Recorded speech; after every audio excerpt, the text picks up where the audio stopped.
दंगल होगा तो आप देख लीजिएगा, आप लोकतंत्र के सजग प्रहरी हैं और सभी लोगों से ये निवेदन है कि ये झूठ बोलने वालों को, जब चुनाव का दंगल हो तो झूठ बोलने वालों को ऐसी सजा दीजिए, ऐसी सजा दीजिए इनके खिलाफ वोट दे करके कि इनकी जमानत जब्त कराइए, ताकि भविष्य में कोई भी अपने मतदाता से झूठ न बोल सके। मैं ये बात इसलिए कह रहा हूँ कि 15 साल से इन लोगों ने, आप लोगों ने इन्हें सत्ता की चाबी दे दिया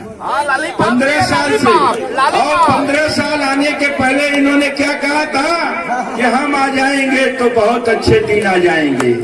हम आएंगे तो बहुत अच्छे दिन आएंगे, हम आएंगे तो महंगाई घटा देंगे,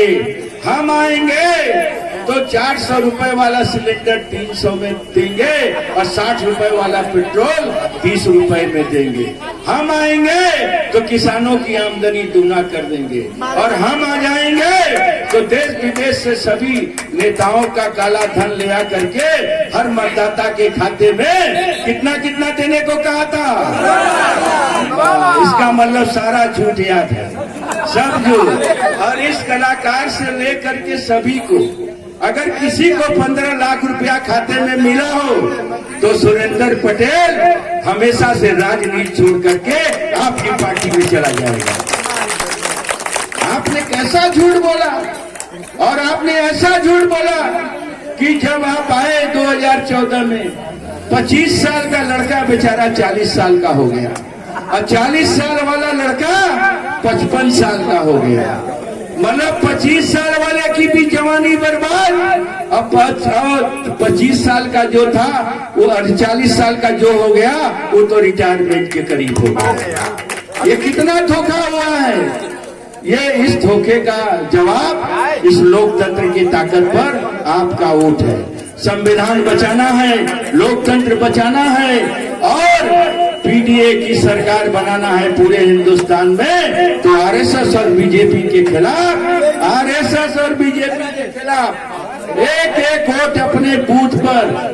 एक एक वोट इनके खिलाफ लेकर के इनकी जमानत जब्त कराइए और आने वाली पीढ़ी के साथ न्याय करिए। इन्हीं शब्दों के साथ आप बिरहा का आनंद लीजिए।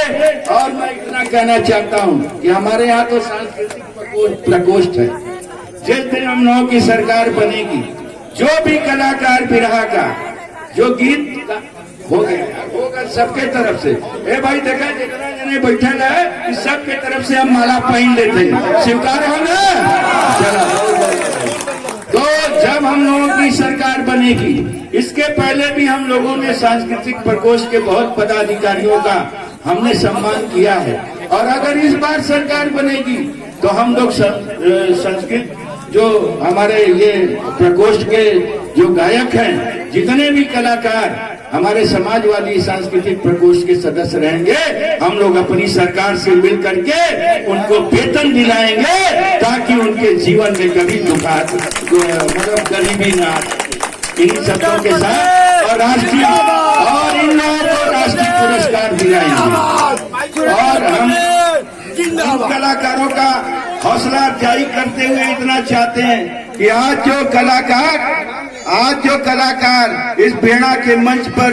अपने सांस्कृतिक कार्यक्रम का आयोजन कर रहे हैं, एक दिन ऐसा अवसर प्राप्त हो जब इन्हें प्रदेश का सबसे बड़ा पुरस्कार और देश का सबसे बड़ा पुरस्कार इन कलाकारों को मिले। ये हम शुभकामना देते हुए इन दोनों कलाकारों को, इनकी पूरी टीम को बधाई देते हुए और आपसे अनुमति लेते हुए कि अब हम यहाँ जा रहे हैं बिहार के चुनाव में, वहाँ भी विजय का डंका हम लोगों का भरे इंडिया गठबंधन का, आपसे अनुमति लेकर के जाना चाहता हूँ। जय भारत, जय हिंद, जय समाजवाद। बहुत बहुत धन्यवाद।